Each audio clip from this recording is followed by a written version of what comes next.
अल्लाह ही अल्लाह किया करो, दुख न किसी को दिया करो, जो दुनिया का मालिक है नाम उसी का लिया करो। तकमीली तलबीना ताकत, सेहत और शिफा के लिए सुन्नत और तिब्बे नबवी का बेहतरीन नुस्खा। अपनी ताकत व सेहत को बढ़ाने और हमेशा बाकी रखने के लिए हर रोज सुबह नाश्ते में खुद भी इस्तेमाल करें और अपने घर वालों को भी इस्तेमाल कराएं। इसी तरह आप अपने इलाके में तकमीली तलबीना का बिजनेस करके हर महीने 15 से 25 हजार रुपए तक आसानी से कमा सकते हैं। मजीद जानकारी हासिल करने के लिए अभी कॉल करें 9890963757। Takmili food products private limited, Malegaon, India. अस्सलामु अलैकुम वरहमतुल्लाहि वबरकातुहू। नाज़रीन, आपने हेडलाइन देख लिया होगा कि बहुत ज़्यादा विरोध के बावजूद भी, शदीद मुखालिफत और कट्टर एहतजाज के बावजूद भी आखिर यूनिफॉर्म सिविल कोड, यकसा सिविल कोड बिल राज्यसभा में पेश किया गया। थोड़ा सा बात कर लेते हैं इस पर और आप इसको थोड़ा पूरा देख लेना, क्योंकि हमारे यहाँ की गोदी आतंकी मीडिया इसको अलग ही अंदाज में बयान करेगी। लेकिन आइए, राज्यसभा में ये बिल ज़बरदस्ती पेश किया गया। भाजपा को पूरा अपनी ताकत पर, अपनी हरधर्मी पर, अपनी हिटलराना तानाशाही अंदाज पर गुजरात का रिजल्ट आने के बाद में और ज़्यादा अपने हिटलराना अंदाज पर यकीन हो गया कि अब लोकशाही को ख़त्म करेंगे। पार्लियामेंट, राज्यसभा, विधानसभा की हैसियत भी ख़त्म हो जाएगी। ऐसा लगता है कि जैसे अपोजिशन की हैसियत भी ख़त्म हो जाएगी। लेकिन खैर, ये मुल्क बड़ा प्यारा है, थोड़े सालों के लिए ही सही, मगर जनता को समझ में आएगा और लोकशाही को जिंदा रखने के लिए जनता ऐसे ही सड़कों पर आएगी, मैदान में आएगी जैसे अंग्रेजों को भगाने के लिए आई थी। चलिए आइए बात कर लेते हैं कि राज्यसभा में कड़ा विरोध हुआ इस बिल का। विरोध किस किसने किया, विरोध किस किसने किया, इस बात को समझ लीजिए आप।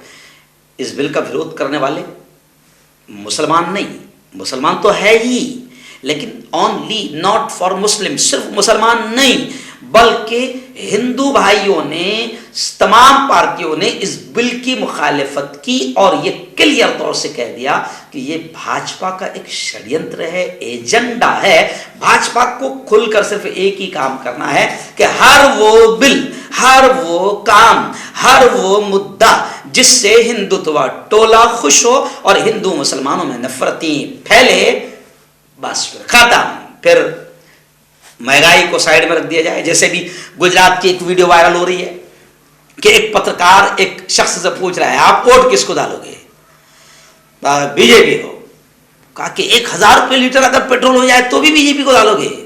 तो वो गोबर भक्त जिसके दिमाग में गू भरा हुआ है, तो वो कहता है 2000 भी हो जाए तो बीजेपी को डालेंगे। क्योंकि कुछ नहीं मालूम है जनता को। जनता को सिर्फ जनता के दिमाग पर धर्म का नापाक जो खेल है, धर्म के आड़ में जो नापाक खेल खेला जाता है, वो नापाक खेल जनता के दिमाग में भर दिया गया। लेकिन जब इनकी लाल होंगी, जब इनके खाने के वांदे होंगे, आत्महत्या बढ़ेगी, निवाला मुश्किल हो जाएगा, तब तो मुल्क बिक चुका होगा, किसी अडानी और किसी अंबानी के हाथ में गुलाम बन चुका होगा और फिर बहुत लंबी लड़ाई फिर जनता को लड़नी पड़ेगी, तब समझ में आएगा।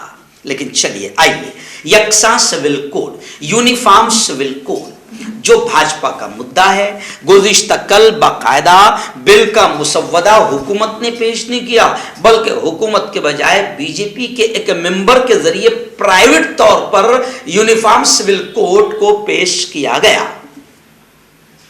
अब इसके हक में 63, इसके विरोध में 23 वोट पड़े।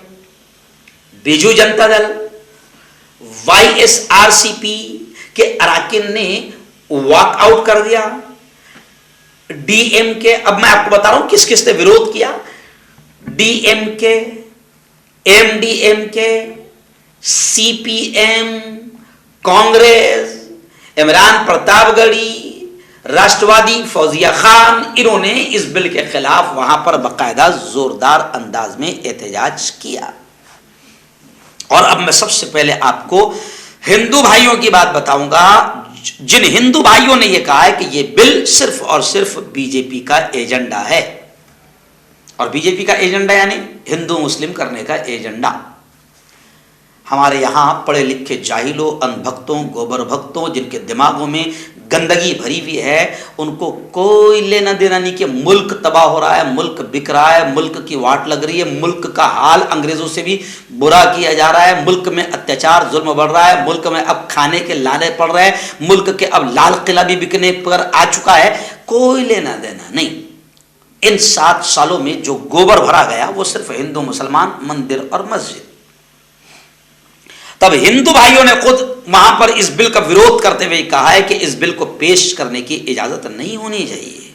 यह बिल बीजेपी का एजेंडा है। एमडीएम के वायकों ने कहा कि हिंदुस्तान ये प्यारा देश बहुत से ख्यालात और जबानों और बहुत से मजहबों का मुल्क है। ये मेरे प्यारे देश की एक खूबसूरत बात है कि मेरे देश में सैकड़ों मजहब के मानने वाले, सैकड़ों ख्यालात के रखने वाले, सैकड़ों जबानों के बोलने वाले और सैकड़ों धर्म के मानने वाले इस मुल्क में एक साथ रहते हैं। और तभी ये सारे यहां से अच्छा है। अगर कोई ये कहे कि हम ही हम हो तो फिर इस मुल्क की तबाही को पल भर भी नहीं लगेगा। जिस नालायक ने यह सोच लिया कि ये मुल्क में हम ही हम रहेंगे तो इस मुल्क का सबसे बड़ा गद्दार वही होगा जो मुल्क को तबाह करने की तरफ तुला होगा। तो अब वहां पर बाकायदा ये कहा गया, एमडीएम के वायकों ने कहा कि ये मुल्क बहुत से ख्यालात, जबानों और मजहबों का मुल्क है। जी हां, इस बिल को पेश करने की इजाजत नहीं होनी चाहिए। समाजवादी पार्टी के राम गोपाल यादव ने भी खुलकर यह कहा कि यह बिल जो बीजेपी लाना चाह रही है ये नापाक बिल, ये मुल्क के लोगों के बुनियादी हुकूक है, उसके भी खिलाफ है। 26B और 29(1) के ये बिल खिलाफ है, यानी ये बिल संविधान के भी खिलाफ है। क्योंकि हमारे इस प्यारे मुल्क के संविधान ने, हमारे इस प्यारे मुल्क के प्यारे प्यारे संविधान ने यह तय कर दिया है कि इस मुल्क में जैन हो, पारसी हो, क्रिश्चियन हो, मुस्लिम हो, बौद्ध हो, दलित हो, ब्राह्मण हो, सब अपने अपने मजहब पर अमल करते हुए, आज़ादी के साथ अपने मजहब पर अमल करते हुए जिंदगी गुजारेंगे। ये इस मुल्क की खूबसूरती है। और ये जो बिल है, ये नापाक बिल सबकी आजादी को, मजहबी आजादी को भी छीन लेगा। जब वक्त आएगा तो इसकी और हम डिटेल बताएंगे। लेकिन ये नापाक बिल ये सबकी आजादी को छीन लेगा। और फिर कोई भी, अभी जिन गोबर भक्तों को समझ भी नहीं आ रहा, जब ये बिल नाफिज हो जाएगा और फिर कोई आदमी अपने मजहबी एतबार से अपनी शादी ब्याह भी नहीं कर सकता है, जिंदगी नहीं गुजार सकता। जब ये गोबर और गू भक्तों को समझ में आएगा कि कितना बड़ा डाका हमारे मजहब पर डाला गया। हम तो ये चाहते हैं कि हिंदू भाई अपने मजहब के एतबार से जैसे आज शादी ब्याह कर रहा है, जिंदगी गुजार रहा है, वो भी रहे। जैन भाई अपने मजहब पर अमल करे, ब्राह्मण अपने मजहब पर अमल करे, बौद्ध है, क्रिश्चियन है, सब अपने अपने मजहब पर अमल करे। और याद रखो, एक बात याद रखो कि यह बिल सिर्फ मुसलमानों के खिलाफ नहीं है। जो गोबर भक्त इस वजह से यह बिल पसंद कर रहे होंगे कि मुसलमानों की वाट लगेगी, तो यह बिल सिर्फ मुसलमानों के खिलाफ नहीं है, हर धर्म के खिलाफ है। क्योंकि इस मुल्क की खूबसूरती है, हमारे संविधान का जो 26B और 29(1) है, ये बिल राम गोपाल यादव ने कहा कि ये हमारे संविधान के खिलाफ है और इसकी जितनी दफात है वो हमारी आइन की रूह, संविधान की रूह के खिलाफ है। इसलिए उन्होंने कहा कि इस बिल की इजाजत ही नहीं होनी चाहिए। ऐसी कम्युनिस्ट पार्टी ऑफ इंडिया के एलावरम, ऐसी कम्युनिस्ट पार्टी ऑफ इंडिया के मार्क्सिस्ट के जॉन ब्रटास और भी तिरुचि शिवा और भी लोगों ने बाकायदा इस बिल की कड़ी मुखालिफत की, यानी हिंदुओं ने मुखालिफत की। वो जो पढ़े लिखे हिंदू है और जानते हैं कि बीजेपी का ये सिर्फ एक नापाक बिल है जिसके जरिए से और 2024 का इलेक्शन जीतना आसान हो जाएगा। क्योंकि राम मंदिर पे जितनी रोटियां खानी थी खा लिए, अब फरवरी या अप्रैल में राम मंदिर का भव्य उद्घाटन हो जाएगा। उसके जरिए से लोग, जो हमारे यहाँ की गोबर भक्त टीम है, वो सब भूल जाएंगी, महंगाई सब भूल जाएंगे, राम मंदिर बन गया कदम। तो ऐसी इस बिल के जरिए से 2024 में इलेक्शन जीतने में आसानी होगी, हिंदू मुसलमानों को बांटने में आसानी होगी। तो ये बीजेपी का एक नापाक षड्यंत्र बिल है। इसलिए राष्ट्रवादी कांग्रेस पार्टी की फौजिया खान और कांग्रेस के इमरान प्रतापगढ़ी ने भी जमकर इस बिल की मुखालिफत की।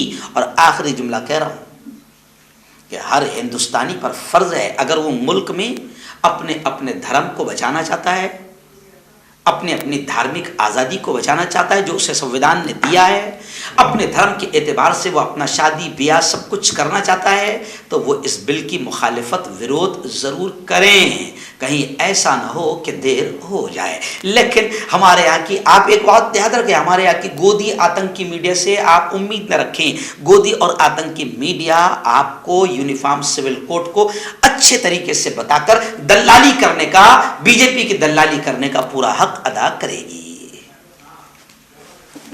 और यह भी कह रहा हूं कि बिल्कुल जायज और जमहूरी तरीके से, पुरअमन तरीके से इस बिल की पुरजोर मुखालिफत करे, इस देश को बचाए, क्योंकि यह यूनिफॉर्म सिविल कोड बिल इस देश को तोड़ने वाला बिल है और इस देश की हिंदू मुस्लिम जनता को बांटने वाला बिल है और अंग्रेजों की चाल चलने वाला डिवाइड एंड रूल का फार्मूला वाला ये बिल है, जिसको बीजेपी, जिसके जरिए से फिर असल मुद्दों से ध्यान हटाना चाहती है।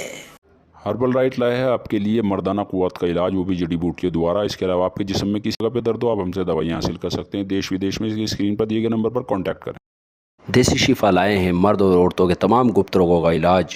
पहली खुराक में हैरत अंगेज़ असर देखें। अगर आप हमसे इंडिया और इंडिया से बाहर दवाइयाँ हासिल करना चाहते हैं, स्क्रीन पर दिए गए नंबर पर कांटेक्ट करें। Thank you. जोड़ों की पुरानी से पुरानी लाइलाज तकलीफ जैसे घुटनों का दर्द, पीठ और कमर का दर्द, कंधे, गर्दन और पैरों में दर्द के लिए संधि प्लस। क्यों होता है जोड़ों में दर्द? क्यों रहती है जोड़ों में जकड़न? क्यों हो जाती है जोड़ों में सूजन? क्यों बन जाती है जोड़ों में गांठ? क्यों थम सी जाती है जिंदगी? जोड़ों की पुरानी से पुरानी लाइलाज तकलीफ जैसे घुटनों का दर्द, पीठ और कमर का दर्द, कंधे, गर्दन और पैरों में दर्द के लिए संधि प्लस प्लस एक संजीवनी बूटी की तरह है, या यूं कहे कि एक स्थायी इलाज साबित हो चुका है। लाखों लोग इसे अपना चुके हैं और दर्द पर विजय प्राप्त कर चुके हैं। जब हम नियमित रूप से संधि प्लस प्लस से मालिश करते हैं तो त्वचा इसे तुरंत ऑब्जर्व करके जोड़ों के सूक्ष्मतम अवस्था में पहुंचा देती है, जिससे जोड़ों में ब्लड का सर्कुलेशन बढ़ जाता है और जोड़ों के मांसपेशियों में मजबूती आती है। आंतरिक सूजन समाप्त हो जाती है, जिससे दर्द में आराम तो मिलता ही है, साथ ही साथ जोड़ों में नई शक्ति भी आती है। हमारे ये प्रोडक्ट ना कि किसी बाजार में मिलता है और ना ही मेडिकल शॉप पे, इसलिए इसे पाने के लिए अभी स्क्रीन के नंबरों पे कॉल करें और ऑर्डर करें।